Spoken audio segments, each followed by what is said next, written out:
Hare Krishna, Hare Krishna, Krishna Krishna, Hare Hare, Hare Rama, Hare Rama, Rama Rama, Hare Hare, Hare Krishna, Hare Krishna,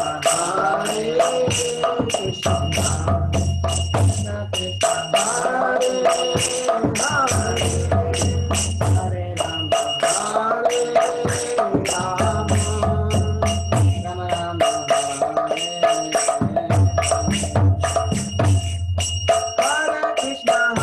Hare Krishna, Hare Krishna, Krishna Krishna, Hare Hare, Hare Rama, Hare Rama, Rama Rama, Hare Hare, Hare Krishna, Hare Krishna, Krishna Krishna, Hare Hare, Hare Rama, Hare Rama, Rama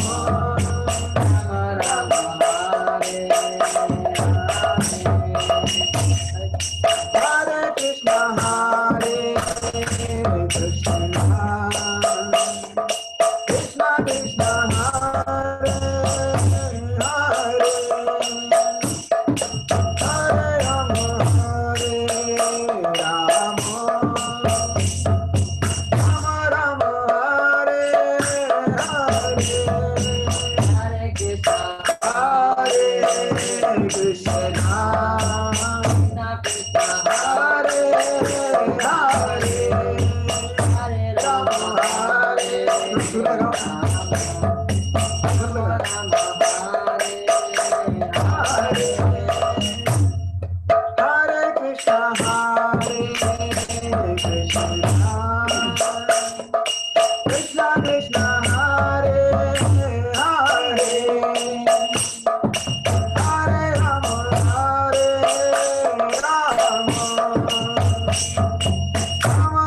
Rama, Hare Hare, Hare Krishna, Hare Krishna, Krishna Krishna, Hare Hare, Hare Rama, Hare Rama, Rama Rama, Hare Hare, Hare Krishna, Hare Krishna,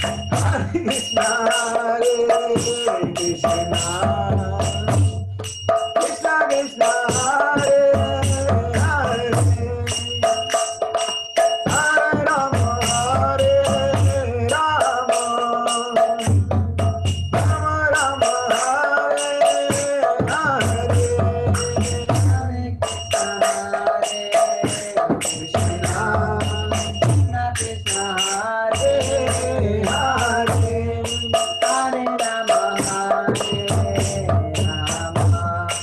Rama, Rama Rama, Hare Hare, Hare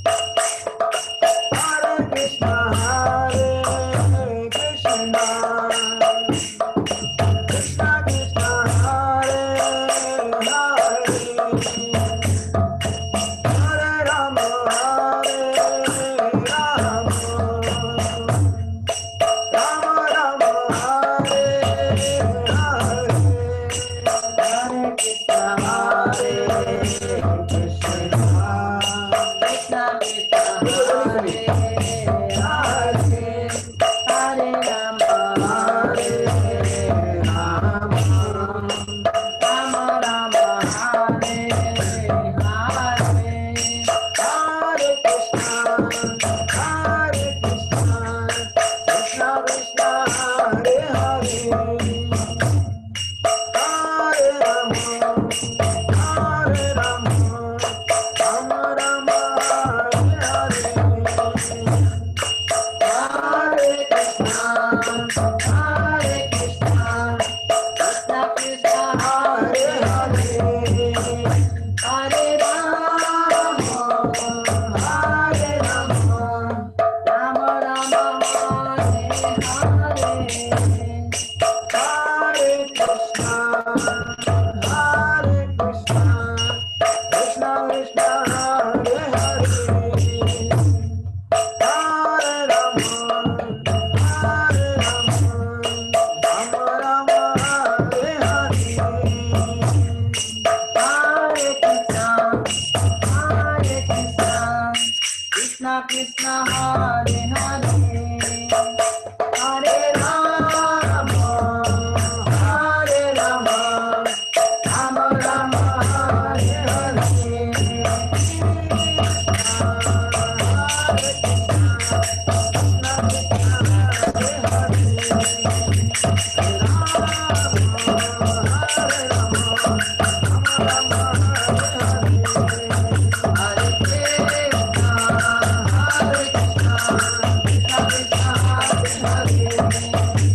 Shri Radhe Shyam.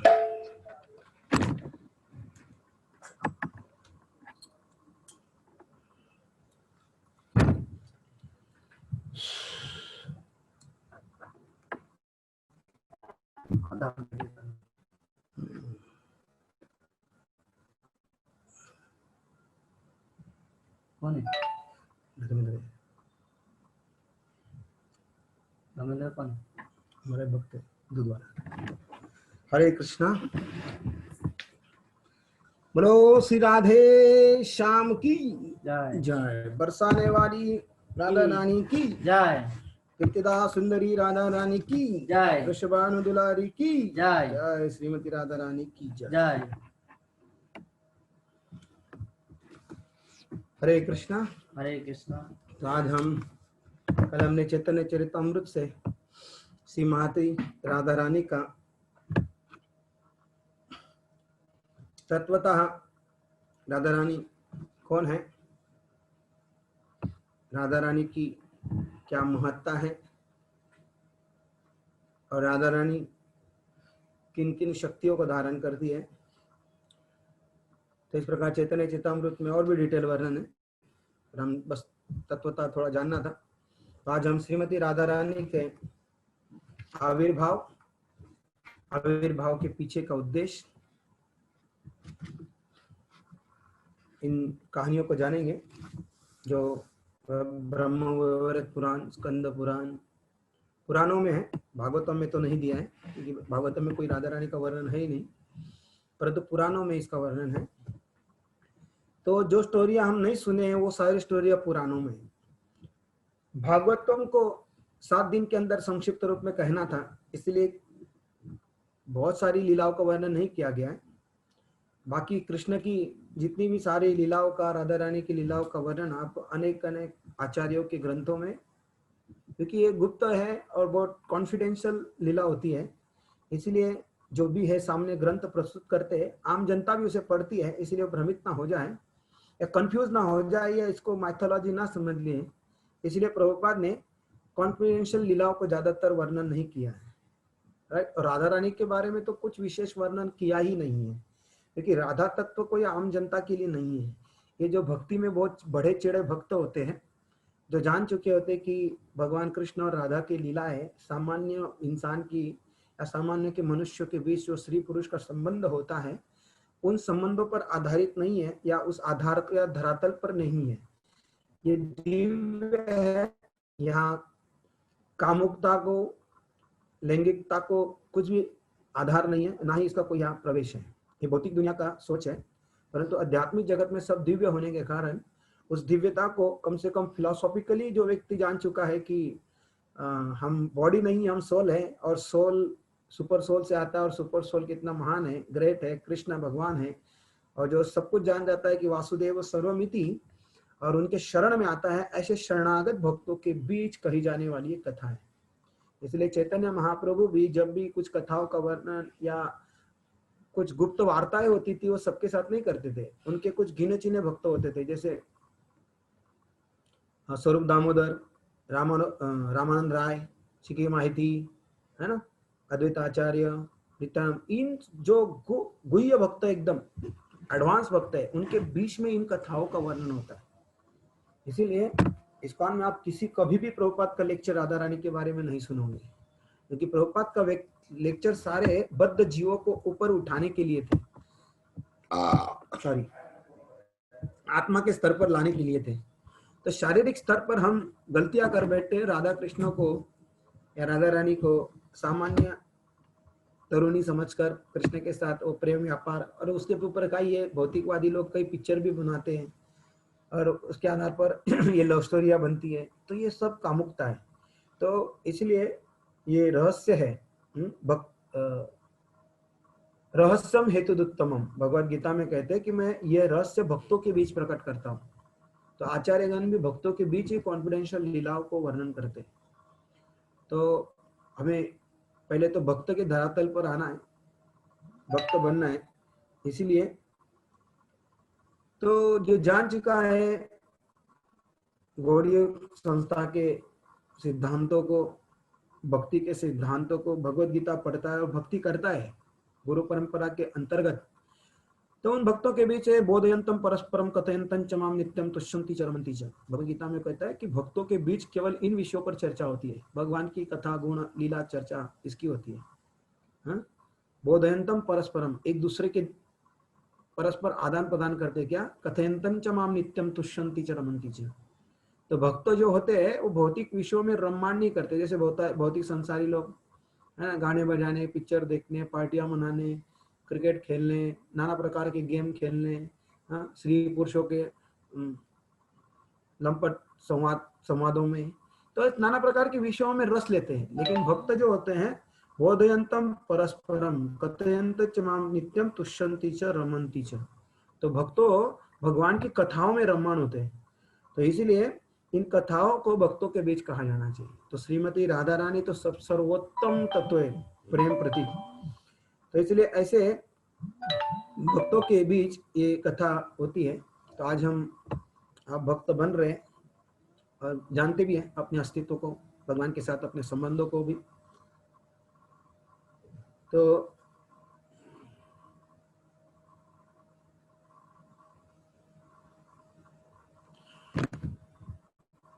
आज हम भगवान राधा रानी, तो सर्वप्रथम हम जानेंगे कि राधा रानी का नाम राधा क्यों पड़ा। तो उसके 3 कारण है। राधा की शब्द के अर्थ क्या है, राधा रानी का हम राधा क्यों।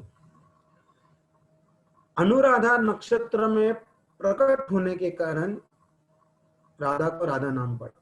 अनुराधा नक्षत्र है ना, भगवान रोहिणी नक्षत्र में आए और राधा रानी अनुराधा नक्षत्र में आने के कारण। एक मिनट, इंपॉर्टेंट सबसे इंपॉर्टेंट कॉल है, मैं अटेंड करता हूँ। हरे कृष्ण सर। हरे कृष्णा। हाँ बोला पिंगले सर। ओके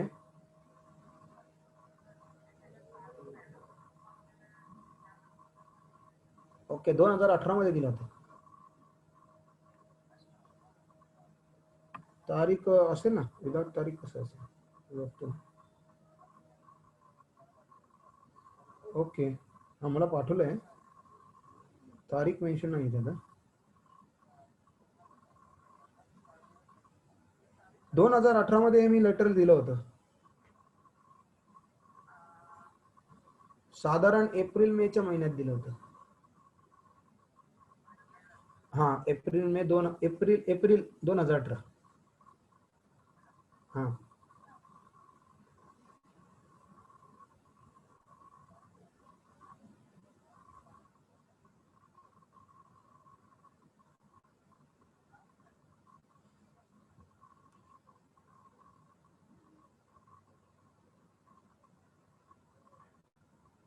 हाँ बोला। मला आठवतंय मी एप्रिल, हा टाकून घ्या, एप्रिल महिन्याची तारीख टाकून घ्या। एप्रिल 2018 ला मी लेटर दिलं होतं, अजय अशर सरांनी जे टाईप केलं होतं। हा तर त्यांच्या थ्रूच मी हे केलं होतं। हा कुठली टाकून घ्या।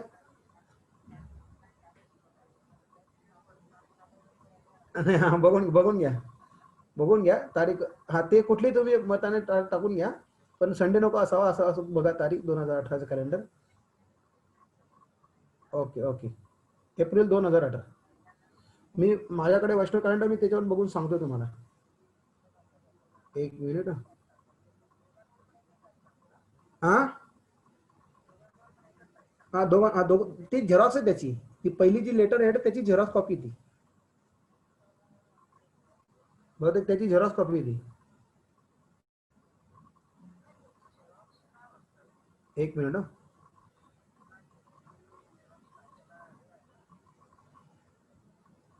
नाही तेच आहे ना, त्याची झेरॉक्स कॉपी ती पहिली जे आमचं लेटर हेडचं आहे ना, तिथे लेटर हेडचं त्याच्यात झेरॉक्स नाही झालेलं आहे, फक्त मॅटर झेरॉक्स झालंय। हा मग हा त्या कारण ती रंगीत झेरॉक्स असल्यामुळे ते ब्लॅक अँड व्हाईट मध्ये ते आलेलं नाही। हा तर मी सांगतो तुम्हाला तारीख। एक मी क्लास देतोय, ते राजेश प्रभू तुम्हाला फोन करतील, ते तुम्हाला तारीख सांगतील। ओके मी राजेशना सांगतो की तुम्हाला 2018 एप्रिलची तारीख द्या, संडे आणि सॅटर्डे सोडून। ओके हा ते तुम्हाला आता कॉल करतील, जस्ट कॉल करतील राजेश प्रभू। ओके हरे कृष्ण।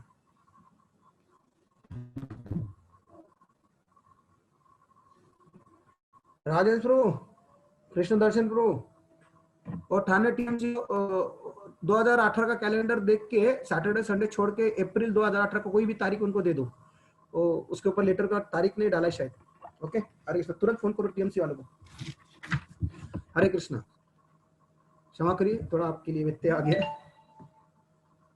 लेकिन इम्पोर्टेंट काम था। टीएमसी से फोन था, हमारा ठाणे मंदिर का कुछ एग्रीमेंट हो रहा है उसके ऊपर। तो भगवान की इच्छा है, हमने तो सोचा बाद में बताएंगे, लेकिन राधा रानी की इच्छा है कि आप लोगों को भी इसकी जानकारी हो जाए, इसलिए भगवान ही बीच में कॉल दे दिए। तो ठाणे मंदिर का एग्रीमेंट होने जा रहा है, तो कुछ खबरी है, राधा रानी की कृपा से बहुत दिन से ये नहीं हो रहा था लॉकडाउन के कारण, तो ये बीच में उन्हीं का फोन था टीएमसी से। हरे कृष्णा, आर यू हैप्पी? जय हरि बोल। तो हम प्रार्थना कर ही रहे थे जगन्नाथ से, आज राधा रानी से भी तो जल्दी काम हो तो आगे हम बढ़ सकें, तो राधा रानी ने कृपा कर दी। तो आज की रात शुभ दिन पर शुभ समाचार हमें प्राप्त हो गया। हरे कृष्णा। तो अनुराधा नक्षत्र में श्रीमती राधा रानी का प्राकट्य होने के कारण इसलिए नाम पड़ा राधा। दूसरा, भगवान की आराधना करने में सर्वोपरि आराध्य श्रीमती राधा रानी, इसलिए श्रीमद् भागवतम में भी सुखदेव गोस्वामी ने आराधिते इतिरा ऐसा शब्द इस्तेमाल किया है, म्हणजे जो सर्वोच्च आराधना का प्रतीक होने के कारण राधा रानी का नाम राधा पड़ा। तीसरा है रा शब्द का अर्थ है रासमंडल, और धा जो भगवान की सेवा के लिए हमेशा भागती रहती, धावती रहती, धावती। धावती शब्द से धा और रासमंडल का रा, इसी से आधार पर पड़ा राधा रानी का नाम राधा है ना। यह है राधा रानी के राधा नाम का 3 प्रकार से अर्थ। हमने कल देखा राधा रानी सत, संधिनी, संवित और अल्लादिनी, ये तीनों शक्ति का स्वरूप है श्रीमती राधा रानी। तो इस प्रकार एक कथा आती है, झूम जपा में महाराज ने कहा था, तो मैंने सर्वप्रथम एक कथा ब्रजमंडल परिक्रमा 2008 में सुनी थी, रावल गांव में, जहाँ राधा रानी का जन्म हुआ है, उसी गांव में जब परिक्रमा का पड़ाव अंतिम पड़ाव में आती है, सेकंड लास्ट डे होता है राधा रानी के इस जन्म स्थल पर ब्रजमंडल परिक्रमा का, तो राधा रमन महाराज जी इस कथा को वर्णन कर रहे थे। तो वृंदावन में ये धरती पर भगवान और राधा रानी का आने का क्या कैसे आए। तो एक बार भगवान, वृंदावन में कई सारे वन है, निकुंज वन, निधि वन, बहुत सारे वन है, वन उपवन बहुत है। तो एक वन में श्रीमती राधा भगवान कृष्ण विरजा के साथ लीला कर रहे थे, और ये समाचार राधा रानी और उनकी सखियों को पता चला कि आज कृष्ण क्यों नहीं आए वन में। तो श्री धामा था, उसने जाके बता दिया कि भगवान तो किसी और के साथ मग्न है लीला में। और श्री धामा उस वन के गेट कीपर के रूप में खड़े थे, और राधा रानी जाना चाहती थी, लेकिन वो वहां पर मना किया था कि यहाँ पर किसी को प्रवेश न करने दी जाए। भगवान ने कहा था श्री धामा को, श्री धामा ये राधा रानी का भाई है, तो यहाँ प्रवेश न करने दिया जाए। परंतु राधा रानी उस झगड़ा करने लगी, तो विरजा के साथ जो भगवान प्रेम का वार्तालाप कर रहे थे, तो उनके कानों पर ये सुनाई दिया, और उतने में राधा रानी प्रवेश करती, तो विरजा नदी जो है, विरजा जो है वो नदी का रूप धारण कर लेती है। क्या कर लेती है? धारण कर लेती है विरजा का रूप, डर के मारे राधा रानी की, क्योंकि भगवान नित्य लीला केवल राधा रानी के बीच में ही करते हैं। तो विरजा का रूप धारण करते, तो राधा रानी विरजा को शाप देती, तो नदी के रूप में ही रह जाए। तो विरजा जो है वही कालिंदी है, राइट। कालिंदी भगवान की पटरानियों में एक, अष्टपटरानियों में एक पटरानी है कालिंदी, वही यमुना ही है। और ये विरजा महाराज कहते हैं विरजा नदी का फार्म। विरजा नदी आध्यात्मिक जगत और भौतिक जगत इन दोनों को विभागती है विरजा नदी। और वही विरजा नदी का जल, जिसे कारण समुद्र भी कहा जाता है, वो विरजा नदी का जल ही गंगा के रूप में प्रवाहित होती है। इसीलिए यमुना गंगा दोनों वास्तव में एक ही है, परंतु 2 धाराओं में बहती है। इसलिए जो विरजा है नदी का रूप धारण करती है, और भगवान की नित्य लीला में उसका प्रमुख भाग है। तो इस प्रकार विरजा को शाप एक प्रकार से शाप ही मिला कि धरती में जाके तुम यमुना नदी के रूप में प्रकट होगी। और श्रीदामा और दोनों भाई बहन के बीच झगड़ा होता है, तो दोनों भाई बहन एक दूसरे को शाप देते हैं। तो श्रीदामा शाप देता है कि तू भगवान से 100 साल का भी रस रहेगी धरती पे जाके। तो इसीलिए भगवान जब ब्रज को छोड़े तो 100 साल द्वारका से वापस वृंदावन में नहीं आए। और श्रीदामा को शाप मिला था कि तू भी एक असुर बन जा, तो शंकाचूड़ असुर नाम से श्रीदामा ब्रज लीला में शंकाचूड़ नामक असुर बनता है। तो इस प्रकार ये वृंदावन में होता है। और फिर इस धरती पर एक ऐसा प्रकट होता है श्री राधा रानी का। तो 2 पर्वत है प्रमुख, हिमालय और विंध्याचल।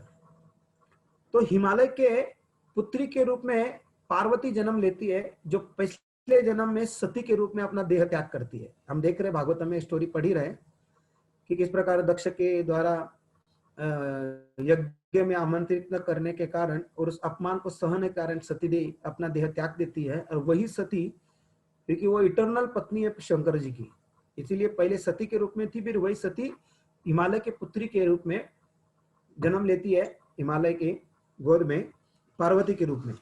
और इस पार्वती का, और पार्वती की माता का नाम है विनिका और हिमालय उसके पिता है। तो इनका विवाह, पार्वती का विवाह शिवजी से होता है। तो ये चर्चा सर्वत्र फैलती है सारे पर्वतों में, क्योंकि मैं पहले ही कहा था कि भागवत में लिखा है कि पर्वत भी एक व्यक्ति है, वो भी चलता है, बोलता है, उड़ता था, है ना। मैनाक पर्वत, विंध्याचल पर्वत, सह्याद्री पर्वत, हिमालय, तो ये सारे पहले उड़ते थे।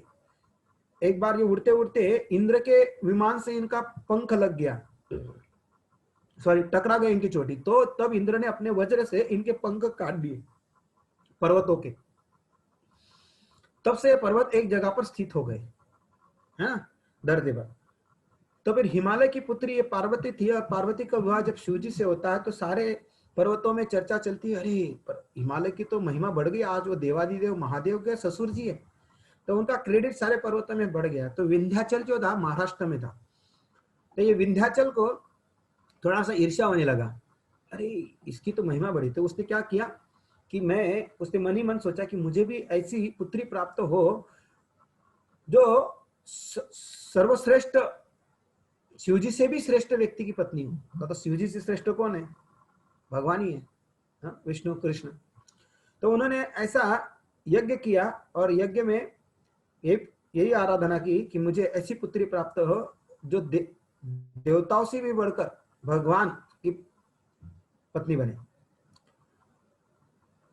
तो विंध्याचल की इस प्रार्थना से प्रसन्न होकर उनको 2 पुत्रियां होती है, एक नहीं 2, एक थी राधा और दूसरी थी चंद्रावली। तो इन दोनों का जन्म होता है। तो उस समय कंस, और कंस को ये विंध्याचल का संकल्प पता चलता है कि राधा रानी का जिसके साथ विवाह हो वो शिवजी से भी बढ़कर हो और शिवजी को भी परास्त करे। तो कंस ने सोचा, क्योंकि असुर होते कपटपूर्ण सोचते हैं, तो उसने सोचा मैं ही यदि राधा रानी को विवाह कर लूं तो मैं शिवजी को भी परास्त कर दूंगा। एक्चुअली ये कंस शिवजी का भक्त था और शिवजी की कृपा से ही उसको इतना शक्तिशाली मिला था। परंतु कहते हैं ना, असुर लोग किसी के भक्त नहीं होते हैं, वो केवल अपने इंद्रिय तृप्ति के लिए, अपने स्वार्थ के लिए किसी का भी बलि दे सकते हैं। हम देखते हैं भस्मासुर में, भस्मासुर ने शिवजी की आराधना की लेकिन शिवजी को ही मारने के लिए पीछे पड़ पड़ा। तो असुर लोग ऐसे होते, असुर किसी के नहीं होते। अब कलयुग में भी देखिए, जिनकी कृपा से वो राजा बनते हैं उन्हीं को खत्म करते हैं। जैसे औरंगजेब देखिए, अपने पिता की कृपा से राजा बना लेकिन अपने पिता को ही जेल में डाल दिया, विष डलवा को मार डाला। तो ये असुर प्रवृत्ति है, वो किसी के नहीं होते, केवल अपने होते हैं और किसी के भक्त नहीं होते। तो इस प्रकार कंस ने सोचा कि मैं इस विंध्याचल की लड़कियों का अपहरण कर लेता हूं। तो उसने क्या किया, पूतना को भेजा। पूतना बालकों का वध करने और बालकों को हत्या करने में सबसे एक्सपर्ट है। इसीलिए जब कृष्ण जन्मे थे उसके 10 दिन के अंदर पूतना ने कई बालकों को मारा था। तो उन्होंने पूतना को भेजा क्योंकि वो आकाश मार्ग से उड़ान करने में एक्सपर्ट थी और बालकों को बड़ा वध करने में एक्सपर्ट थी। इसीलिए इन्हें कंस ने भेजा कि जाके उन दोनों को उठा लो। तो विंध्याचल पर्वत पर ये दोनों पुत्रियां जन्म लेकर अपने पालने में खेली रही थी। तब तक असुरिनी ये पुतना आती है और दोनों लड़कियों को उठाकर आकाश में उड़ती है। तो विंध्याचल और पर्वत बड़ा दुखी हो जाते हैं और उन्होंने तुरंत ब्राह्मणों को बुलाया कि ऐसा यज्ञ कराया कि ऐसा यज्ञ करिए कि पुतना अपने आप जलने लग जाए और ऐसी अग्नि उत्पन्न करिए कि पुतना जल जल के परेशान हो जाए और पुत्री को छोड़ दे। तो ब्राह्मणों ने उसी नाम की अग्नि की नाम की आहुति डालते गए और आहुति डालते उधर पुतना इतनी असह्य वेदना होने लगी कि वो दोनों लड़कियों को हाथ में पकड़ना मुश्किल होने लगा और वो उड़ गई थी। और उड़ते उड़ते अभी महाराष्ट्र के बाहर ही नहीं गई थी, बस महाराष्ट्र के बॉर्डर मतलब विदर्भ तक आई थी।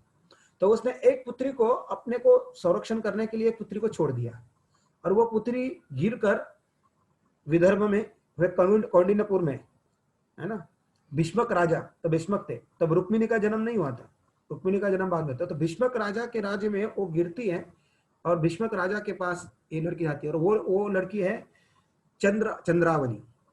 कौन है? तो राधा रानी और चंद्रावली ये दोनों बहने हैं। तो चंद्रावली वो होती है और वो भीष्मक राजा के यहाँ 5 साल तक रहती है। 5 साल तक उसका लालन पालन भीष्मक राजा करते। फिर वृंदावन में सभी गोपियों की प्रमुख मार्गदर्शक जो है वो पूर्णमासी है और पूर्णमासी को ये पता था, ज्ञान था।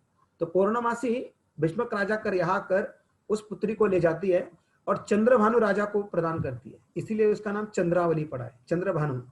और ये ऋषभानु की, ये दोनों भाई है, चंद्रभानु ऋषभानु 4-5 भाई है।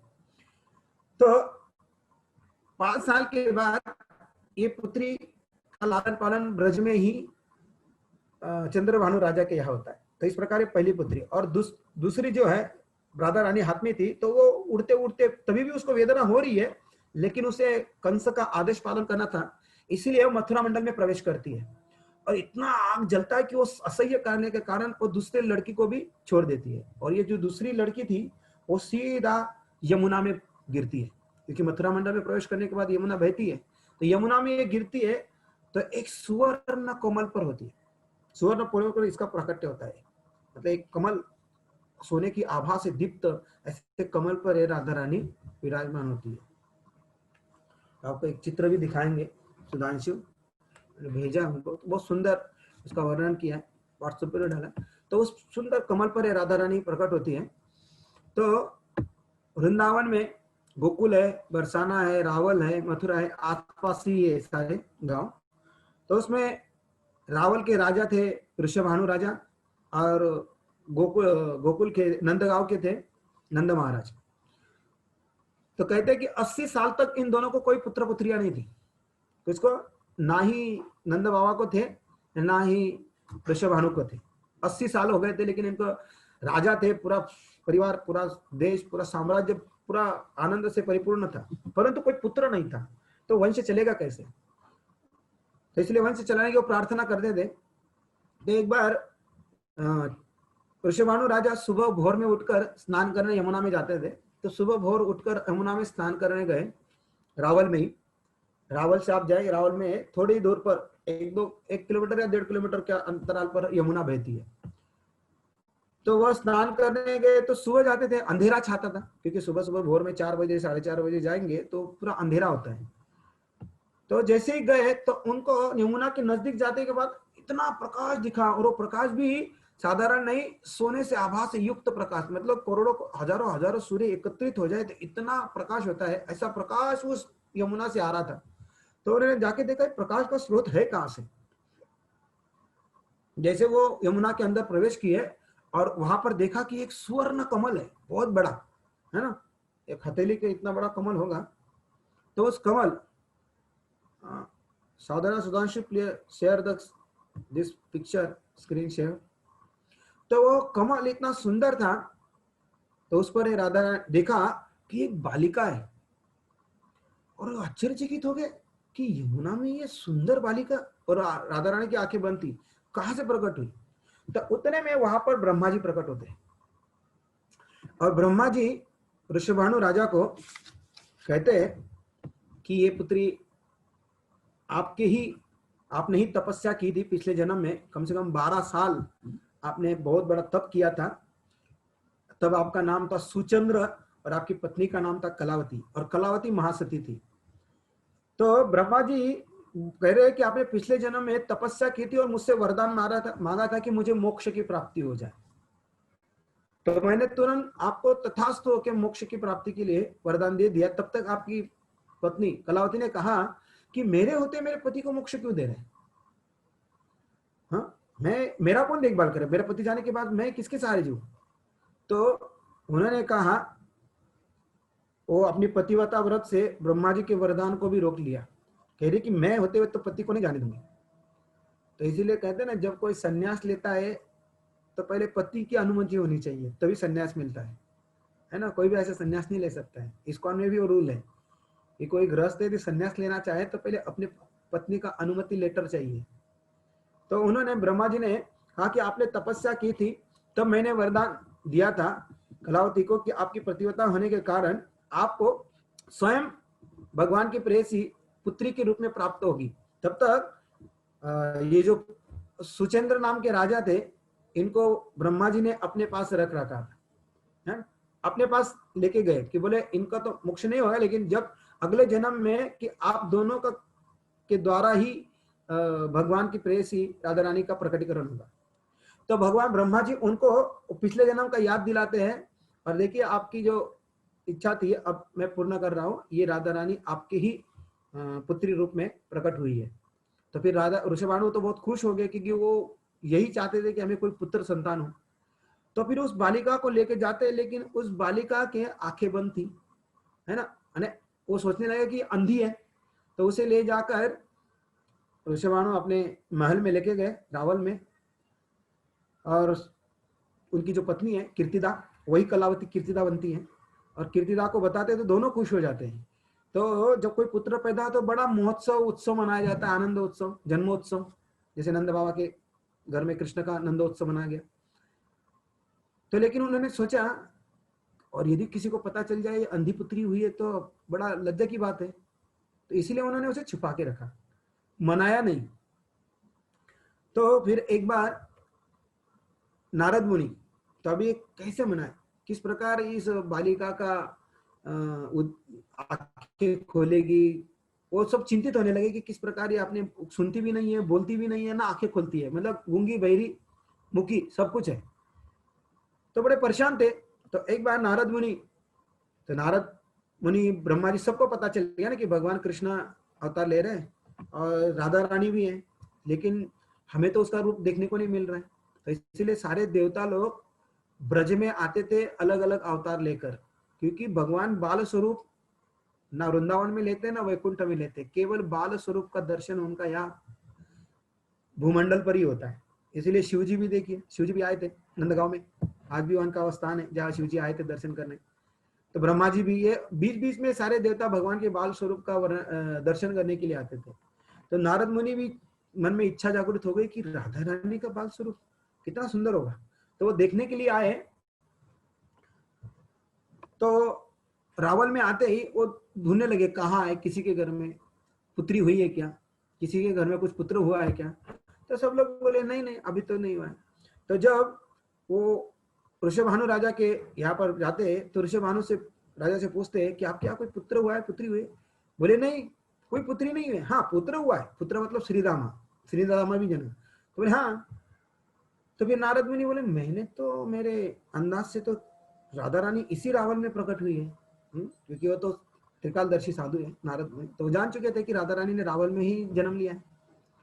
तो फिर वो उनका अंदाजा लग, तो उन्हें तो लगा कि अरे मैं तो गलत अंदाज मेरा हुआ। तो फिर वो वहां से चलने लगते हैं।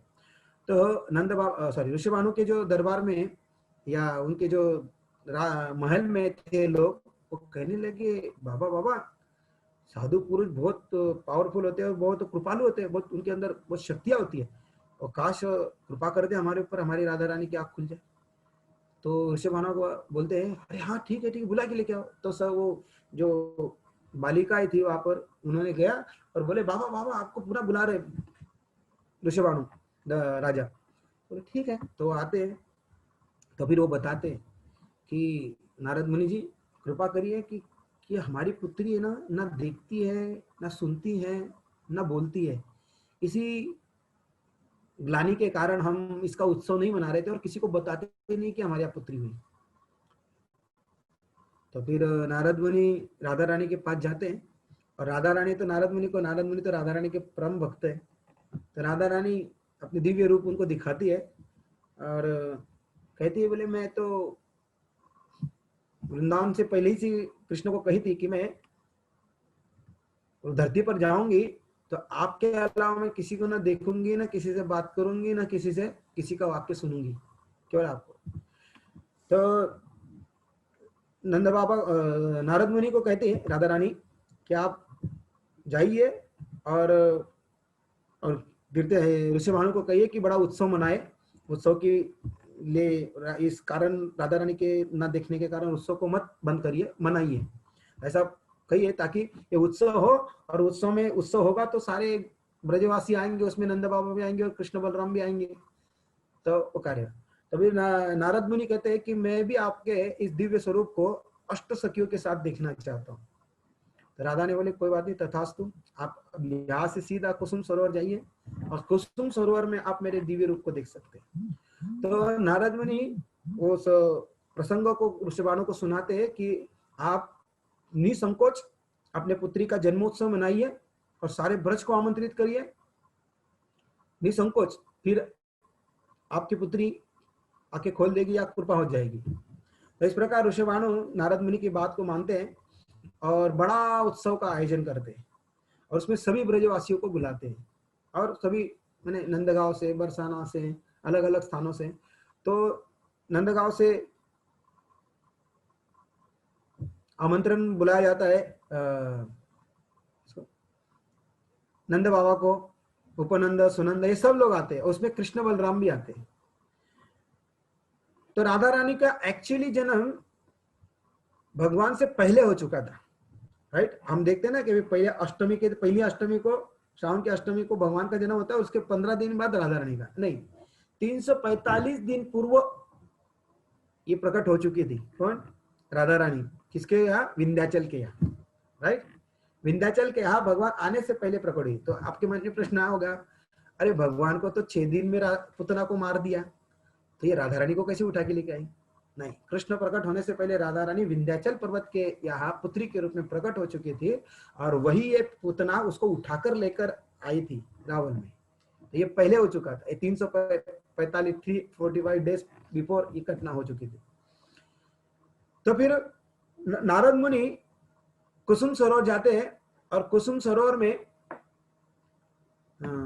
अष्ट सखियों का दर्शन करना था राधा रानी का। तो जैसे कुसुम सरोवर के तट पर जाते हैं तो एक गुप्त मतलब सूक्ष्म रास्ता था, सूक्ष्म रास्ते के ऊपर माधवी गोपी एक और एक का नाम था माधवी गोपी और एक गोपी, ये दोनों हाथ पकड़कर नारद मुनि को ले जाते हैं और उस कुसुम सरोवर में डुबकी लगाते हैं। तो वहां पर क्योंकि राधा रानी के इस रासमंडल में हो अष्ट सखी में कोई भी पुरुष प्रवेश नहीं कर सकता है। देखिए रासमंडल में केवल कृष्ण ही होते हैं, बाकी सब गोपियां होती है। रासमंडल में किसी भी पुरुष शरीर का प्रवेश नहीं है, इसलिए शिवजी भी रासमंडल में प्रवेश करना चाहते थे, तो इसलिए उनको भी गोपी बनना पड़ा था। इसलिए आप देखें कि वृंदावन में जाएंगे तो गोपेश्वर महादेव है, वहां पर भगवान शिवजी का श्रृंगार एक गोपी के रूप में किया जाता है, इसलिए उसका नाम है गोपेश्वर महादेव। तो रासमंडल में केवल गोपी बनकर ही प्रवेश किया जा सकता है। इसलिए नारद ने आज भी बताया कि नारद ने वो कुसुम सरोवर में जैसे ही डुबकी लगाई तुरंत गोपी शरीर प्राप्त हुआ, उसके लिए उनका नाम पड़ा नारदीय गोपी। तो नारदीय गोपी बनकर उन्होंने देखा कि उसके अंदर एक बड़ा सुवर्ण कमल है जो अष्टदल वाला है और बीचों बीच एक सिंहासन है। वृंदावन रम्य स्थान दिव्य चिंतामणि धाम रतन मंदिर मनोहर, एक रत्न सिंहासन है और उस सिंहासन पर राधा कृष्ण विराजमान है और जो 8 पंखड़ियां है उस 8 पंखड़ियों के ऊपर 8 सखियां है। तो ऐसा दिव्य दर्शन नारद मुनि को होता है। फिर नारद मुनि बोलते मैं बहुत भाग्यशाली, दर्शन होगा, भी मुझे जाना होगा। बोले क्यों? राधा रानी बोलती है आपको इतनी जल्दी क्या है? बोले मुझे शाप मिला है दक्ष के द्वारा कि मैं 3 दिन से एक जगह ज्यादा नहीं रुक सकता हूँ, तो इसलिए मुझे अभी जाना होगा। तो बोले आप चिंता मत करिए, दक्ष का शाप भौतिक है, और भौतिक कोई भी शाप इस वृंदावन में या दिव्य गोलोक वृंदावन में कभी भी कोई शाप नहीं लगता है, इसलिए आप हमेशा के लिए यहाँ। तो इसलिए कुसुम सरोवर से थोड़े दूर जाएंगे तो एक नारदीय वन, नारद मुनि वन है, तो उस नारद मुनि में नारद मुनि हमेशा रहते हैं। तो वृंदावन में ब्रजमंडल में रासलीला में नारद मुनि को भी प्रवेश मिल जाता है। तो यही तो एक भक्त का लक्ष्य होता है ना। हम लोग तुलसी महारानी की आरती करते हैं, क्या बोलते हैं? मोरे यही अभिलाष विलास किंज दियोवास। तो ये विलास कुंज है, यहाँ पर केवल गोपिया श्रीमती राधा रानी और कृष्ण ही लीला करते हैं। तो हम जो गौड़ीय वैष्णव है, हम हमारी जितने भी सारे आचार्य सारी मंजरियां है, और इसी विलास कुंजों में राधा रानी के साथ भगवान की सेवाओं में मग्न होती है। रूप मंजरी, अनंग मंजरी, है ना, कई सारी मंजरियां है। तो जितनी भी अष्ट सखी के अंतर्गत है सारी मंजरियां है। तो गौड़ीय वैष्णव का लक्ष्य है भगवान को विलास कुंज में प्रवेश करना, ताकि भगवान की नित्य लीलाओं के साथ राधा रानी के साथ सहयोग में रहते हुए, संपर्क में रहते हुए कृष्ण की सेवा करना, यही एक माधुर्य संप्रदाय का लक्ष्य होता है। इसलिए गौड़ीय वैष्णव संप्रदाय की कौन से रूप में सेवा करता है? माधुर्य भाव में। इसलिए हम राधा कृष्ण के पूजक है ना।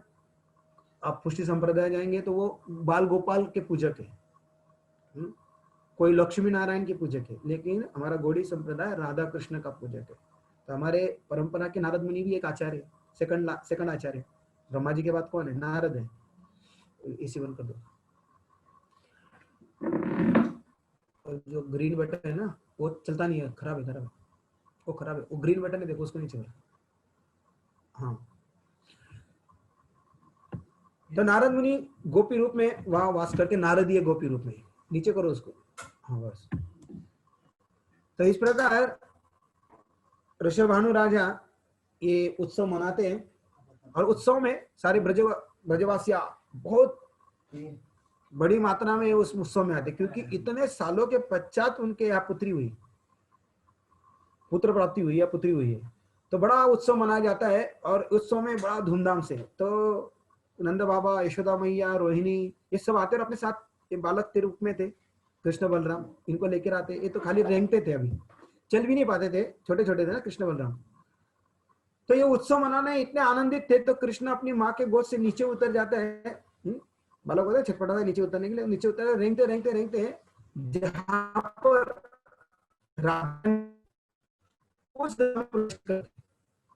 और प्रवेश करते ही भगवान के शरीर से हमेशा दिव्य सुगंध आती है। पता है, जितने भी देवता लोग हैं या ऊपर के लोग होते हैं, इनके शरीर से पसीना नहीं आता है, इसके शरीर से दुर्गंध नहीं आती है। ये दिव्य शरीर होने के कारण इनके शरीर से सुगंध आता है। आपको पता है कि ऋषभदेव, जो जैन लोग हैं, उनके पहले तीर्थंकर मानते हैं, भगवान विष्णु का ही अवतार है। ये ऋषभदेव के शरीर से भी दिव्य सुगंध, इवन इनके टट्टी से भी सुगंध आती थी। वो निर्वस्त्र रहते थे ना, इसलिए उनके अंदर दिगंबर है ना। दिगंबर मतलब नग्न रहना, ऐसे साधु होते सन्यासी जो दिगंबर और एक श्वेतंबर। तो ऋषभदेव थे, तो उनको एक जगह पर बैठ के वहीं पे टट्टी कर दिया था, लेकिन उनके टट्टी से भी सुगंध आती थी, क्योंकि भगवान है। तो भगवान के हर चीज से सुगंध आती। तो जैसे कृष्ण ने वहां ग्रह में प्रवेश किया, तब तक वो सुगंध आने लगा। और उस दो कारण बता दे कहेगा कि आंख खोलने के लिए। तो पहला जो ऐसी सुगंध आती है, राधा रानी के नासिका में जाती है, राधा रानी तुरंत आंख खोलती है। और दूसरी जगह बताया कि कृष्ण रेंगते रेंगते जाके जो पालने में खड़े हो जाते हैं, और खड़े होकर राधा रानी की तरफ जैसी दृष्टि डालते, तब राधा रानी आंख खोलती है और कृष्ण को देखती है और बड़ी प्रसन्न हो जाती है। क्योंकि राधा रानी ने भगवान से ही कहा था, जब तक आप नहीं आएंगे मैं ना किसी को देखूंगी, ना किसी को सुनूंगी, ना किसी को सूंघूंगी, ना ही किसी से बात करूंगी, है ना। तो इसके पीछे रहस्य है। जब कल हमने श्लोक पढ़ा ना कि भगवान कृष्ण जब अवतरित होते तो सारे अवतार उनमें सम्मिलित हो जाते। तो गौ माता जब ब्रह्मा जी के पास गई थी, देवताओं के पास भी सारे देवता मिलकर ब्रह्मा जी के पास गए थे कि धरती पर असुरों में आतंक मचा के रखा है, आप अवतार लीजिए। तो ब्रह्मा जी भी, शिव जी भी और सारे देवता मिलकर गौ माता को लेकर सीधे गोलोक जाते हैं और गोलोक में कृष्ण से सीधा प्रार्थना करते कि आप अवतरित होइए। तो जब भगवान बोले कि हाँ मैं अभी अवतार लेने ही वाला था, तब तक सब लोग देखते हैं, भगवान राम वो आते हैं, भगवान विष्णु आते, वराह आते, मत्स्य आते, जितने भी वैकुंठ से अवतार है वो सारे के सारे ब्रज में आते, गोलोक वृंदावन में आते और सब कृष्ण के अंदर समाहित होने लगते हैं और सब आश्चर्य से देखते हैं क्या हो रहा है। तो वहां सारे ब्रह्मा जी से सभी देवता को पता चलता है कि भगवान और भगवान के अवतारों में कोई अंतर नहीं है, ये उनके अंश है। और वहां सभी के सामने वो सारे के सारे अवतार भगवान में सम्मिलित हो जाते हैं। इसीलिए चैतन्य चरितामृत हमने कल पढ़ा कि भगवान कृष्ण जब आते तो उनके साथ उनके सारे अवतार एक साथ सम्मिलित होकर आते। इसलिए जो असुरों का संहार करने का कार्य है वो विष्णु करते, नारायण करते, क्योंकि विष्णु में सर्वोपरि कौन है? नारायण है। तो नारायण वो कार्य करते असुरों का संहार करने का, कृष्ण नहीं करते। इसलिए कहा गया है वृंदावन्यम परित्यज्यम पादम एकम न गच्छति, भगवान वृंदावन को छोड़कर एक कदम भी बाहर नहीं जाते। इसलिए कहा गया है कि वृंदावन से मथुरा जो गए वो वासुदेव कृष्ण गए, या नारायण स्वरूप चतुर्वेद में आते ना, संकर्षण प्रद्युम्न अनुधर वासुदेव, तो वो वासुदेव कृष्ण गए। और मथुरा से भी द्वारका जो गए तो वासुदेव कृष्ण गए, ओरिजिनल कृष्ण नहीं गए। कृष्ण वृंदावन में ही रहते, वृंदावन को छोड़कर कभी नहीं जाते। इसलिए हम सोचते हैं कि भगवान राधा रानी से 100 साल, तो देखिए अचिंत्य भेदाभेद तत्व है ना, है भी और नहीं भी, दोनों चीज होती है। अचिंत्य भेदाभेद मतलब क्या? नहीं भी और है भी, ये अचिंत्य भेदाभेद। तो इसलिए इन सारी दिव्य चीजों को हमारा बुद्धि से समझना बड़ा मुश्किल है। बस समझने के लिए कि भगवान के अंतर्गत सारे अवतार है और लड़ाई करने का, झगड़े करने का, राज्य करने का, भगवान को राज्य करने में भी बड़ा आनंद नहीं आता है, राजा बनने में भी आनंद नहीं है। भगवान को बस अपने ग्वाल वालों के साथ, गोपियों के साथ नित्य वन में विहार करना, लीला करना, खेलना कूदना, यही काम है। भगवान को ना राज्य करने की कामना होती है, ना किसी असुरों का वध करने की, क्योंकि भगवान कौन है? रसिक राज, रसिक शेखर, रसमूर्ति है और हमेशा दिव्य रसों में आनंद लेना चाहते हैं। आनंदमय अभ्यासात, भगवान का स्वभाव ही आनंद है। देखिए वो किसके अंतर्गत आते हैं? अल्लादिनी शक्ति के अंतर्गत। अल्लादिनी कौन है? राधा रानी। और राधा रानी नित्य भगवान को आनंद देती है। इसलिए भगवान को सबसे प्रिय यदि भक्त कोई है तो राधा रानी, कारण यही है। इसलिए ये कभी भी जो भगवान की दिव्य लीला है, इसलिए बोलते हैं ना अष्टप्रहर लीला, तो आठों प्रहर भगवान की नित्य लीला राधा रानी के साथ चलती है। वो एक क्षण भी राधा रानी से विलुप्त नहीं होते, ना राधा रानी कृष्ण से अलग होती है। बस हमें भौतिक दृष्टि से समझाने के लिए सारा भगवान बता है, लेकिन अंतर्गत बात यही है, गुह्य कारण यही है। इसलिए तो चैतन्य चैतन्य लिखते हैं ना कि मैं राधा रानी के भाव को, और राधा रानी जो आनंद होता है मेरे को देखकर या मेरे के सुंदरता को देखकर, मेरे से सेवा करने के बाद वो अनुभव, इसलिए भगवान बोलते हैं ना मैं भी नहीं समझ पाता हूँ अपनी लीला को। चैतन्य चैतन्य हमने कल पढ़ा कि मैं भी नहीं समझ पाता हूँ, नहीं समझ पाता अपनी इस लीलाओं को।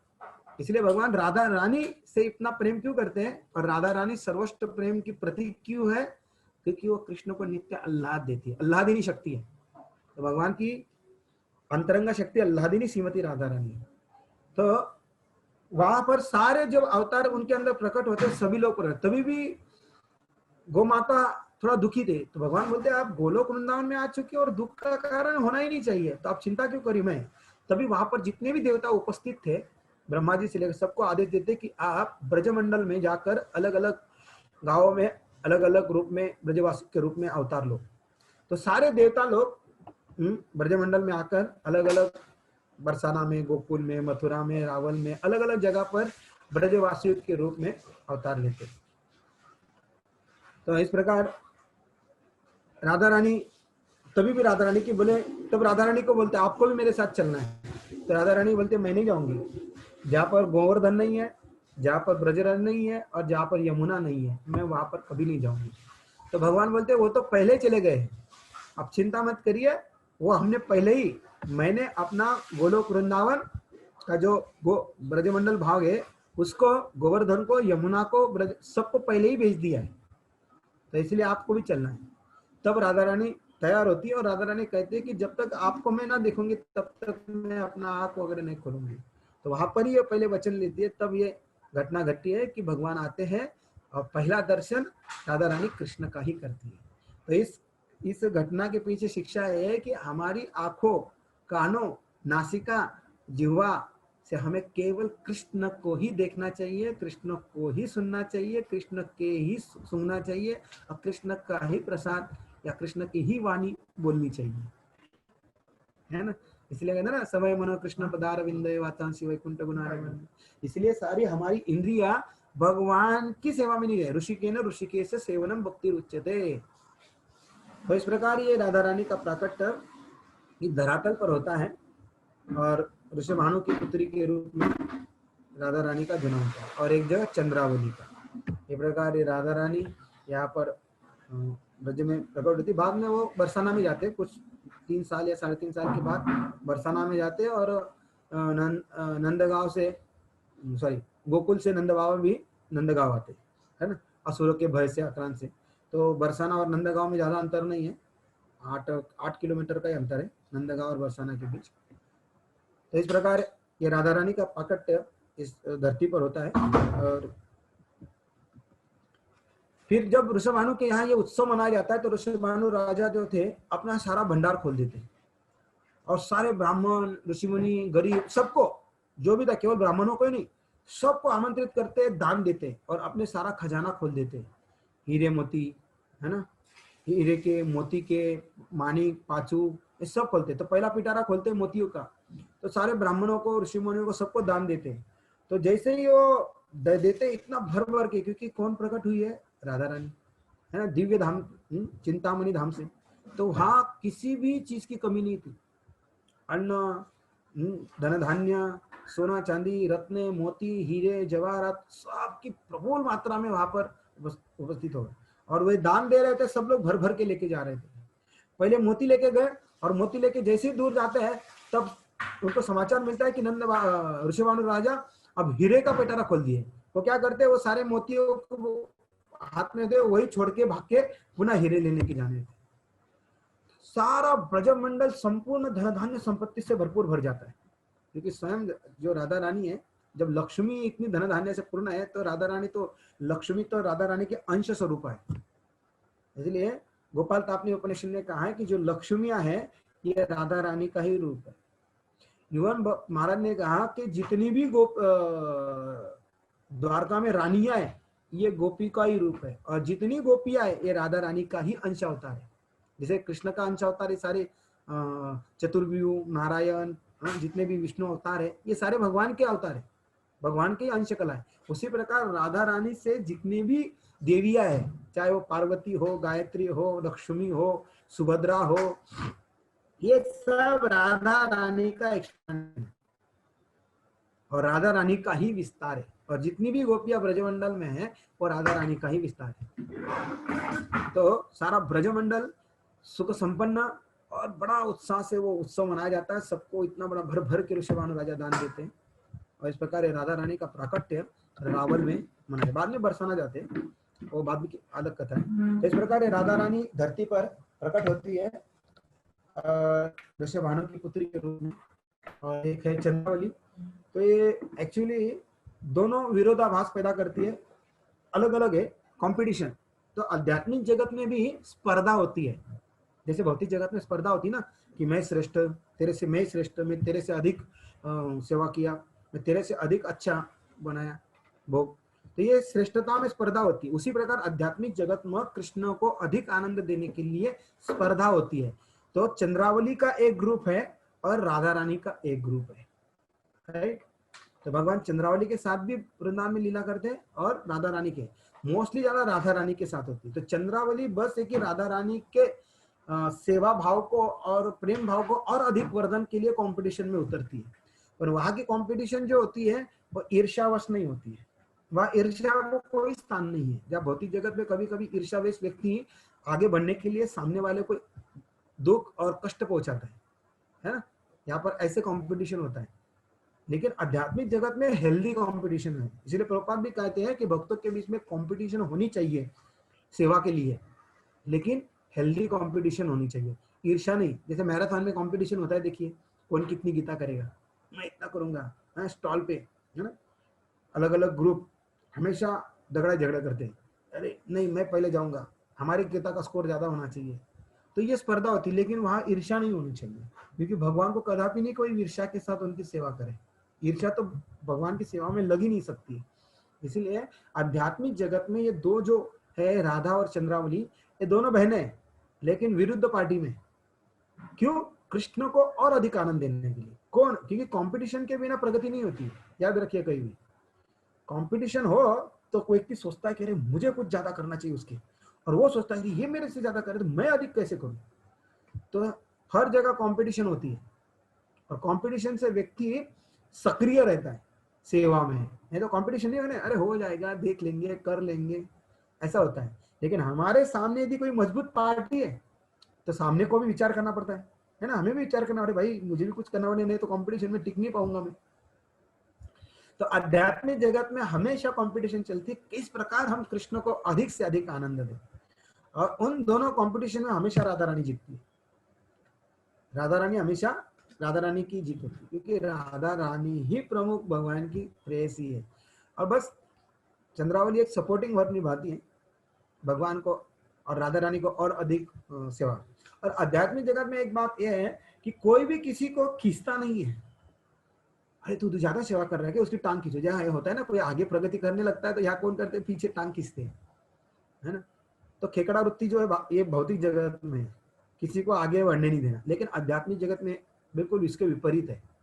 आध्यात्मिक जगत में कोई कृष्ण की सेवा अच्छे करे ना, उसको और प्रमोट किया जाता है, वाह क्या बढ़िया सेवा करे, और करी, है ना। या कभी कभी हम देखते कोई भक्त अच्छा सेवा करता है तो दूसरे वाला जलने लग जाता है, अरे यही क्या महाराज के सामने बार बार जाता है, इसी को ही महाराज क्या बात बार बार नाम लेते पूछते रहते हैं, हाँ इसी को ही ज्यादा सेवा देते, इंपॉर्टेंस देते, तो दूसरे लोग क्या है ना जलना शुरू करते हैं।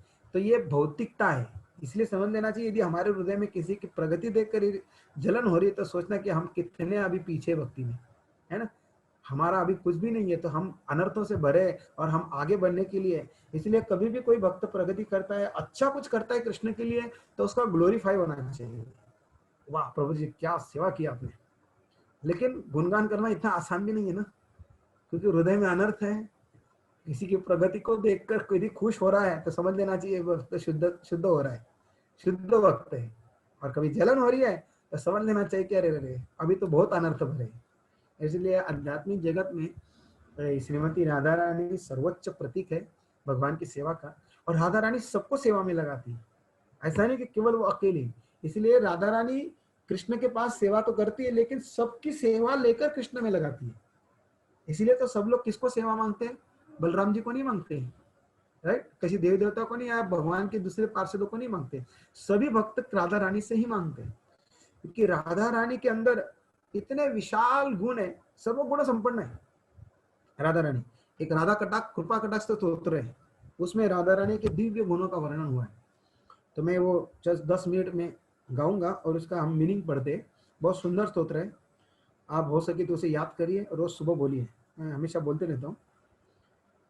मुनीन्द्र वृंद वंदिते तिलोक शोकहारिणी प्रसन्न वक्र पंकजे निकुंज भूविलासिनी वजेन्द्र भानु नंदिनी वजेन्द्र सून संगते कदा करिष्यसि मां कृपा कटाक्ष भाजनम। बहुत सुंदर गाने में इतना आनंद आता है इसको। आप, मैंने व्हाट्सएप पे डाला भी आज, तो आप उसे याद करिए, कंठस्थ कर लीजिए, बहुत सुंदर है। इसका लय, इसका हर शब्द बहुत मधुर है। उसका भावार्थ हम पढ़ते हैं। समस्त मुनिगण आपके चरणों की वंदना करते हैं। आप तीनों लोगों को शोक दूर करने वाली, प्रसन्न चित्त, प्रफुल्लित मुख कमल वाली है। आप धरा पर निकुंज में विलास करने वाली है। आप राजा ऋषभानु की राजकुमारी है। आप ब्रजराज नंद किशोर श्री कृष्ण की चिरसंगनी हृदयेश्वरी है। हे जगत जननी श्री राधिके, आप मुझे कब अपने कृपा कटाक्ष का पात्र बनाओगे। आगे कहते हैं, अशोक वृक्ष वल्लरी वितान मंडप स्थिते धवाल जाल पल्लव प्रभारुणांग्रिकम कोमले वरावय स्फुरत् करे प्रभूत संपदालय कदा करिष्यसि मां कृपा कटाक्ष भाजनम। है आप अशोक वृक्ष की लताओं से बने हुए मंदिर में विराजमान है। मूंगे, अग्नि तथा लाल पल्लों के समान अरुण कांति युक्त कोमल चरणों वाली राधा रानी के कमल कैसे हैं, लालिमा युक्त है। आप भक्तों को अभिष्ट वरदान देने वाली तथा अभयदान देने वाले के लिए सदैव उत्सुक रहने वाली है। आपके हाथ सुंदर कमल के समान है। आप अपार ऐश्वर्य की आलय भंडार स्वामिनी है।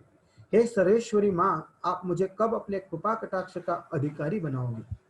अनंग रंग मंगलम प्रसंग भंगुरम रुवा सुविभ्रमं ससभ्रमं दृगंत पान पातने निरंतरं वशीकृता प्रदीत नंद नंदने कदा करिष्यसि मां कृपा कटाक्ष भाजनम। कह रहे रास क्रीड़ा के रंग मंच पर मंगलमय प्रसंग में आप अपनी बाकी भ्रुकुटी से आश्चर्य उत्पन्न करते हुए सहज कटाक्ष रूपी बाणों की वर्षा करती रहती है। आप श्री नंद नंदन को निरंतर अपने बस में किए रहती है।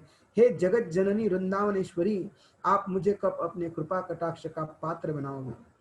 तड़ित सुवर्ण चंपक प्रदीप्त गौर विग्रहे मुख प्रभा परास्त कोटि शारदेन्दु मंडले विचित्र चित्र हंचरच्च कोर शावलोचने कदा करिष्यसि मां कृपा कटाक्ष भाजनम। आप बिजली, स्वर्ण तथा चंपा के पुष्प के समान सुनहरी आभा से दीप्तिमान गोरे अंग वाली हैं। आप अपने मुखारविंद की चांदनी से शरद पूर्णिमा के करोड़ों चंद्रमाओं को लजाने वाली हैं। आपके नेत्र पल पल पे विचित्र चित्रों की छटा दिखाने वाले चंचल चकोर शिशु के समान है। हे वृंदावनेश्वरी माँ, आप मुझे कब अपने कृपा कटाक्ष का अधिकारी बनाओगी। मदोन्मदाति यौवने प्रमोदमान मंडिते प्रियानुराग रंजिते कला विलास पंडिते अनन्य धन्य कुंजराज काम केली कोविदय कदा करिष्यसि मां कृपा कटाक्ष भाजनम। आप अपने चिर यौवन के आनंद में मग्न रहने वाली, आनंद से पूरित मन की आप सर्वोत्तम आभूषण है। आप अपने प्रियतम के अनुराग में रंगी हुई विलासपूर्ण कला में पारंगत है। आप अपने अनन्य भक्त गोपियों से धन्य हुए निकुंज राज के प्रेम क्रीड़ा की विधा में प्रवीण है। हे निकुंजेश्वरी माँ, आप मुझे कब अपनी कृपा दृष्टि के उतार्थ करोगी। अशेष हाव भाव धीर हीर हार भूषिते प्रभूत शात कुंभ कुंभ कुंभी कुंभ सुस्तनि रसस्त मंद हास चूर्ण पूर्ण शोक सागरे कदा करिष्यसि मां कृपा कटाक्ष भाजनम। आप संपूर्ण हाव भाव रूपी श्रृंगारों से परिपूर्ण है। आप धीरज रूपी हीरो के हारों से विभूषित है। आप शुद्ध स्वर्ण के कलशों के समान अंगों वाली है। राधा रानी क्या है? सोने की कांति तप्त कांचन गौरांगी। आपके पयोधर स्वर्ण कलशों के समान मनोहर है। आपके मंद मंद मधुर मुस्कान सागर के समान आनंद प्रदान करने वाली है। हे कृष्ण प्रिया माँ, आप मुझे कब अपनी कृपा दृष्टि से कृतार्थ करोगे। मृणाल बाल वल्लरी तरंग रंग दोलते लताग्रलास लोल नील लोचनावलोकने ललन लुलन मिलन मनोज्ञ मुग्ध मोहन आश्रय कदा करिष्यसि मां कृपा कटाक्ष भाजनम। जल की लहरों से हिलते हुए नूतन कमल नाल के समान आपकी सुकुमल भुजाएं, आपके नीले चंचल नेत्र पवन के झोंकों से नाचते हुए लता के अग्रभाग के समान अवलोकन करने वाले हैं। सभी के मन को ललचाने वाले, लुभाने वाले मोहन भी आप पर मुग्ध होकर आपके मिलन के लिए आतुर रहते हैं। ऐसे मनमोहन को आप आश्रय देने वाली है। हे ऋषभानु किशोरी, आप मुझे कब अपने कृपा अवलोकन द्वारा माया जाल से छुड़ाओगी। सुवर्ण मालिकांचिते रेख कंबु कंठगे सूत्र मंगली गुणाति रत्न दीप्त दीदिते सलोल नील कुंतले प्रसून गुच्छ गुंफिते कदा करिष्यसि मां कृपा कटाक्ष भाजनम। आप स्वर्ण की मालाओं से विभूषित हैं तथा 3 रेखाओं से युक्त शंख के समान सुंदर कंठ वाली है। आपने अपने कंठ में प्रकृति के 3 गुणों के मंगलसूत्र धारण किया हुआ है, जिसमें 3 रंग के रत्नों के भूषण लटक रहे। रत्नों से दैदीप्यमान किरणें निकल रही हैं। आपके काले घुंघराले केश दिव्य पुष्पों के गुच्छों से अलंकृत है। हे सर्वेश्वरी कीर्तिदा नंदिनी, आप मुझे कब अपनी कृपा दृष्टि से देखकर अपने चरण कमलों के दर्शन का अधिकारी बनाओगी। नितंब बिंबलंब मान पुष्प मेखला गुण प्रशस्त रत्न किंकनी कलाप मध्य मंजुले करिंद दंड शुंडिका वरो शोभ गौरुके कदा करिष्यसि मां कृपा कटाक्ष भाजनम। आपका कटिमंडल फूलों की मालाओं से शोभामान है। मणिमय किंकणी में रत्नों से जड़े हुए स्वर्ण फूल लटक रहे, जिससे बहुत मधुर झंकार हो रही है। आपकी जंगाएं हाथी की सूंड के समान अत्यंत सुंदर है। हे राधे महारानी, आप मुझ पर कृपा करके सब संसार सागर से पार लाओगे। अनेक मंत्रनाद मुन्युनुपुराव सकल समाज राज हंस वंश निक्वनाति गौरव विलोल हेम वल्लरी विडम्ब चारु चक्र में कदा करिष्यसि मां कृपा कटाक्ष भाजनम। अनेकों वेद मंत्रों के समान झनकार करने वाले स्वर्णमय नुपुर चरणों में से ऐसी प्रतीत होते मानो मनोहर राजहंसों की पंक्ति गुंजायमान हो रही है। चलते हुए आपके अंगों की छवि ऐसी लगती है जैसे स्वर्ण लता लहराती हो। क्या कभी मैं आपके चरण कमलों का दास हो सकूंगा? अनंत कोटि विष्णु लोक नम्र पद्म जाचिते इमान्द्रिजा पुलोमिजा वरंची जा वर प्रदे अपार सिद्धि रुद्धि दिग्ध सत्पदांगुलीन के कदा करिष्यसि मां कृपा कटाक्ष भाजनम। अनंत कोटि वैकुंठों की स्वामिनी श्री लक्ष्मी जी, दोनों खाली हो गया, दोनों दिया है ना, आधा है कि एक खाली खाली। अनंत कोटि वैकुंठों की स्वामिनी श्री लक्ष्मी जी आपकी पूजा करती है। श्री पार्वती जी, इंद्रायणी जी और सरस्वती जी ने भी आपकी चरण वंदना कर वरदान पाया। आपके चरण कमलों की एक उंगली के नख का ध्यान करने मात्र से अपार सिद्धि की प्राप्ति होती है। हे करुणामयी माँ, आप मुझे कब अपनी वात्सल्य रस भरी दृष्टि से देखेगी? मखेश्वरी, क्रियेश्वरी, स्वदेश्वरी, सुरेश्वरी, त्रिवेद भारतीश्वरी, प्रमाण शासनेश्वरी, रमेश्वरी, क्षमेश्वरी, प्रमोद काननेश्वरी, ब्रजेश्वरी, ब्रजाधिपे श्री राधिके नमोस्तुते। आप सभी प्रकार के यज्ञों की स्वामिनी है। आप संपूर्ण क्रियाओं की स्वामिनी है। आप स्वदा देवी की स्वामिनी है। आप शिव देवताओं की स्वामिनी है। आप तीनों देवों, तीनों वेदों रुक यजुर साम की स्वामिनी है। आप संपूर्ण जगत पर शासन करने वाली है। आप रमा देवी की भी स्वामिनी है। आप क्षमा देवी की भी स्वामिनी है। आप अयोध्या के प्रमोद वन की स्वामिनी है, अर्थात सीता जी भी आप ही हैं। हे राधिके, कब मुझे कृपा कर अपनी शरण में स्वीकार कर पराभक्ति प्रदान करोगी? हे ब्रजेश्वरी, हे ब्रज की अधिष्ठात्री देवी श्री राधिके, आपको मेरा बारंबार प्रणमा है। इति अद्भुतं स्तवं निशम्य भानुनन्दिनी करोतु सततं जनं कृपा कटाक्ष भाजनं भवेत् दैव संचितं त्रिरूप कर्मनाशनं लभेत् द्रावजेन्द्र सून पंडलम प्रवेशनम। हे ऋषभानुनंदिनी, मेरी इस निर्मल स्तुति को सुनकर सदैव के लिए मुझे दास को अपनी दया दृष्टि से कुतार्थ करने की कृपा करो। केवल आपकी दया से ही मेरे प्रारब्ध कर्मों, संचित कर्म और क्रियामान कर्मों का नाश हो सकेगा। आपकी कृपा से ही भगवान श्री कृष्ण के नित्य दिव्य धाम की लीलाओं में सदा के लिए प्रवेश हो जाएगा। तो ये कृपा कटाक्ष स्तोत्र बहुत सुंदर है। तो श्रीमती राधा रानी, हम तो प्रतिदिन, महाराज बोली रहते कि हम प्रतिदिन राधा रानी से प्रार्थना करते हैं। तो हरे कृष्ण क्या है? श्रीमती राधा रानी से की गई प्रार्थना है। हरे कृष्ण महामंत्र वास्तव में राधा रानी से की गई प्रार्थना। हे राधे, हरे मतलब क्या है? हे राधे, मुझे सर्व आकर्षक कृष्ण जो आनंद प्रदाता, राम शब्द का अर्थ क्या है? आनंद। हे राधे, मुझे सर्व आकर्षक श्री कृष्ण जो आनंद के प्रदाता है, उनकी सेवा में लगाओ। तो हम प्रतिदिन श्रीमती राधा रानी को ही प्रे कर रहे हैं। तो ये हरे कृष्ण महामंत्र सभी प्रार्थनाओं में सर्वोच्च प्रार्थना है, क्योंकि इसमें सर्वोच्च भाव निहित है ना। महाराज ने एक बार लेक्चर दिया था, उसमें सारे 16 अक्षरों का मीनिंग बताया था। हरे क्या है, राम क्या है, हरे क्या है, राम क्या है, राम राम क्या है, कृष्ण कृष्ण क्या है। ये जो 16 अक्षरी मंत्र है, इन सभी का मीनिंग बताया। एक पुस्तक है शायद हरिनाम चिंतामणि या किसी और ग्रंथ में इसके बारे में डिटेल है।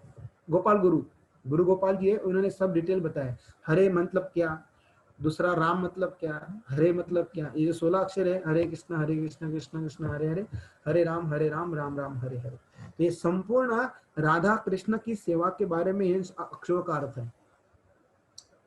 तो हम यही प्रार्थना करते हैं आज के दिन श्रीमती, आज नहीं रोज ही करते हम तो, ऐसा नहीं कि केवल कुछ लोग राधा रानी का प्रकट दिवस आता है उसी समय बड़ा उत्साह से मनाए, लेकिन इस्कॉन में शीला प्रभुपाद जी इतने कृपालु आचार्य हैं, हमें प्रतिदिन राधा से प्रार्थना और सेवा सब कुछ, केवल प्रार्थना ही नहीं दी, सेवा भी दी है ना।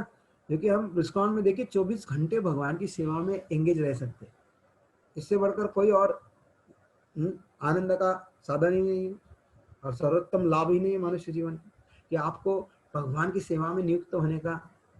इसलिए कृष्ण की सेवा कोई ऑर्डिनरी नहीं है, भाग्यशाली को जीव को मिलती है। अभी कितने लोग संसार में, कितने लोग कृष्ण के शरणागत हैं और कितने लोग भगवान की सेवा कर रहे हैं। तो हम जो यहाँ सेवा कर रहे हैं एक प्रकार का डेमोन्स्ट्रेशन है, मतलब ये प्रात्यक्षिक है। ओरिजिनल सेवा अभी तक शुरू नहीं हुई है, क्योंकि इस प्रात्यक्षिक सेवा के द्वारा हम शुद्ध होंगे। ये शुद्ध होने के लिए हमें यह सेवा दी है। ओरिजिनल सेवा तो अभी तो प्राप्त नहीं हुई कृष्ण की, बस एक भगवान यहाँ अर्च विग्रह के रूप में आकर हमारी सेवा आचार्यों के कहने के लिए आते हैं, नहीं तो भगवान नहीं आते हैं। अभी अर्च विग्रह कौन प्रकट कराता है? प्रभुपाद बोले ना राजबिहारी को, please stay here, I make the palace for you, है ना। प्रभुपाद का प्रसिद्ध वचन है कि भगवान आप यहाँ पर विराजमान होइए, मैं आपके लिए एक सुंदर महल बनाता हूँ। तो प्रभुपाद ने देखी कितना सुंदर महल बनाया। तो एक शुद्ध भक्त के लिए भगवान प्रकट होते हैं, नहीं तो किसी के लिए नहीं आते। देवी देवताओं के लिए बिल्कुल नहीं, मानव के लिए तो बिल्कुल नहीं, बस एक भक्त ही भगवान को प्रकट करा सकता है। इसलिए भगवान क्या बोले, अहम भक्त पराधीन। भगवान ने कहा है कि मैं केवल अपने भक्तों के अधीन हूँ, बाकी मुझे ना इस संसार की शक्ति, ना इस संसार का दौलत, ना इस संसार का सौंदर्य, किसी भी चीज मुझे आकर्षित नहीं कर सकती, ना ज्ञानी, ना योगी, ना ध्यानी, है ना। भौतिकवादी तो छोड़ दीजिए, भगवान कृष्ण इस धरा पर केवल अपने भक्त की याचना के लिए, अपनी भक्त की प्रार्थना के लिए प्रकट होते हैं, अन्यथा नहीं। इसलिए देखिए चैतन्य महाप्रभु को भी धरती पर प्रकट कराने के लिए एक भक्त ही है, अद्वैत आचार्य, है ना। रोज गंगा के तट पर बैठकर शालिग्राम शिला को तुलसी और गंगा जल अर्पण करते, रोज आक्रंत करते थे, प्रभु आइए आप ही जगत का उद्धार कर सकते, क्योंकि भगवान के बिना इस संसार का उद्धार कोई कर ही नहीं सकता। इसलिए श्रीमती राधा रानी प्रकट होना मतलब बहुत बड़ी भाग्य की बात है, क्योंकि कृष्ण आते तभी राधा रानी आती, नहीं तो राधा रानी कभी आती नहीं है ना। राधा रानी ये भी कहा, जहाँ वृंदावन नहीं होगा, जहाँ गोवर्धन नहीं होगा, जहाँ यमुना नहीं होगी, मैं बिल्कुल नहीं आऊंगी। तो श्रीमती राधा रानी का ये बाल स्वरूप या प्राकट्य दिवस मनाने का सौभाग्य हम धरती वासियों को मिलता है, ये बहुत बड़ी बात है। देवताओं को कहाँ मिलता है? देवताओं में कभी राधा रानी गई है स्वर्ग में? ना, राधा रानी किसी भी लोक में नहीं जाती है, वृंदावन को छोड़कर आती है तो केवल कृष्ण आते तब इस भूमंडल पर आती है। इसलिए सभी लोगों में भूमंडल भी सर्वश्रेष्ठ माना इसलिए गया है कि यह भगवान स्वयं बाल रूप में प्रकट होते हैं, अपनी सेवा देते हैं। नहीं तो कहा ब्रह्मलोक में जाते भगवान? नहीं जाते। स्वर्गलोक में जाते कृष्ण? एक बार गए थे, वो भी सत्यभामा के कहने पर, है ना। उनको पारिजात चाहिए था इसलिए, और देवताओं के साथ युद्ध करना पड़ा। तो भगवान राधा रानी और कृष्ण इस धरती पर आना मतलब हम जैसे जीवों के लिए अहोभाग्य का बात है। इसलिए हमें सदैव इस बात को ध्यान में रखना चाहिए कि ये एक गुरु कृष्ण वास्तव में गुरु की कृपा है, क्योंकि भगवान भक्तों के लिए आते हैं ना, तो एक गुरु उनको प्रकट कर, इसलिए